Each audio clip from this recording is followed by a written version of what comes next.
We're here with Dr. Shoari. I'm John Edwards. I'm a neurosurgeon, but today I'm going to be the patient, and I'm going to ask you some questions about EMG and nerve conduction study that I think a lot of our patients have. So first off, what is an EMG? If you were to explain to me, what is it?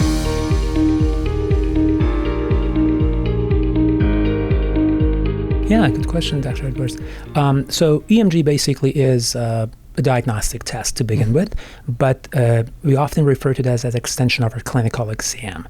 It's a bit different that we want to have a planned differential diagnosis, a question in mind before starting the EMG.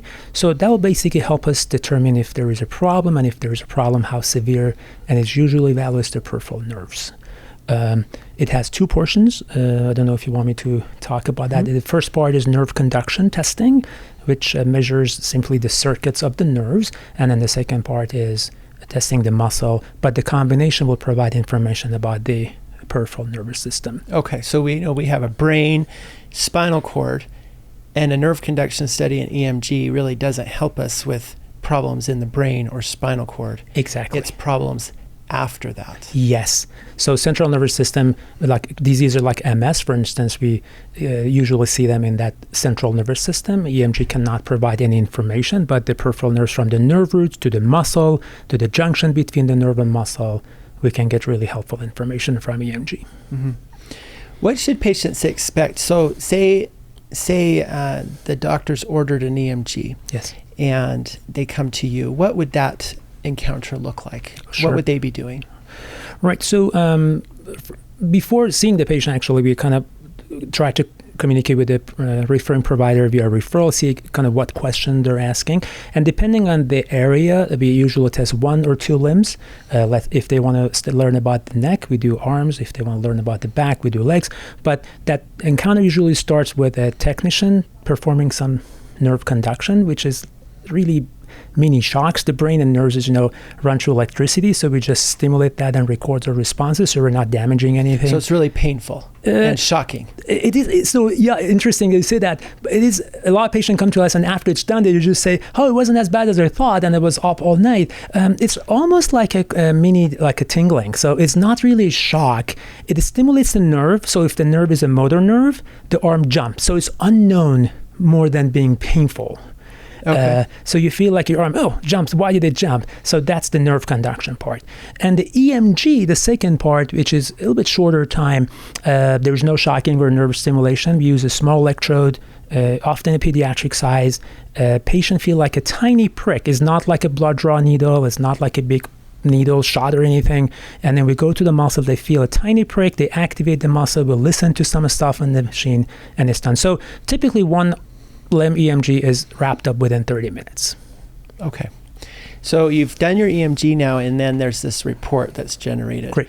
What would you say if a patient reads their report and is concerned because there's a bunch of big words in there that sound really scary and we're not sure what it all means? Sure. So going back to the EMG being more like a part of the diagnostic evaluation, as a part of our encounter, once I'm done with the test, I usually try to summarize it for a patient, referencing to the question that the referring provider brought up, and say, hey, based on this and that, we're probably talking about these two things, but we send it to a referring doctor. I usually try not to send them out in dark, just saying, hey, we send the doctor the result of your echocardiogram, for instance. We try to address that, but you're absolutely right. Some of these, we have to phrase it careful. It's like same as EEG, for instance. If there is so much information you can put in the report, but not necessarily you want to put in the report. So I usually suggest we put information that we are certain about in the report. And if there are possibilities or other things that could be anxiety provoking and we're not sure about that, either contact a provider and discuss it, or just try not if you're not sure about the outcome or really what the diagnosis is, don't put it in the report. Because putting too much information, as you said during the rounds, providing more data and incidental finding creates a lot of issues, especially anxiety for patients until they see a provider. So I try to address that a little bit by providing some good summary, practical results out of this so that they leave the clinic with some peace of mind until they see their referring doctor. Thank you so much for presenting this morning. One thing I like that you said, and neurology and neurosurgery sound like scary fields with scary people. And complicated. And I love that you said neurology is really simple, right? Yes. There's upper motor neuron and there's lower motor neuron. And we can map out where a problem is based on a variety of questions and responses. For example, how the reflexes are responding or how a muscle is responding. Sure. And that an EMG, a nerve conduction study, is a part of that evaluation, specifically with the peripheral nervous system.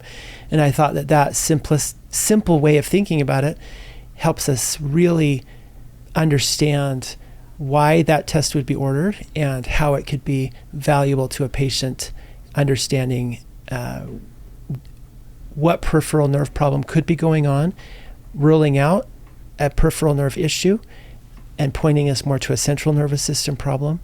And then the fact that it isn't something that the patient should be afraid of. It's most of them walk away feeling like, I was expecting it to be really painful and it really wasn't that bad. That's right. And, it's like Googling everything, right? So they read about it. But the truth is, over the last 10 years, like everything else, the technology, look at our phones, how they've turned kind of being smaller and smarter. So EMG machines have improved a lot. Like they used to be really 3-inch needles that has to be put in the palm of the hand and shocking, really intense. The new machines are much better. So it's a bit of discomfort, but probably something similar to when you go to the dentist. Mm-hmm. I would phrase it that way. Mm-hmm. I mean, of course, one out to of... To get a root canal or just a cleaning? No, just just the filling. Now, root canal is a different story. No, it won't be as bad as a root canal, I promise. Those I hate. Good to know. Good to know. Well, thank you so much for presenting. My pleasure. Appreciate the work that you do for us with EMG and nerve conduction study, and also just helping us figure out some of the more difficult puzzles, if you will, in neurology. And it's really great to work with you. Thank you so much. It's a true pleasure working with your team. You're hands down, I would tell you, behind these cameras too. Your team is unique in the way that you truly worry about patient care and best result. And that's a unique feature. So I commend you for having such a great team and such great practice in neurosurgery. Thank you. Yes, of course.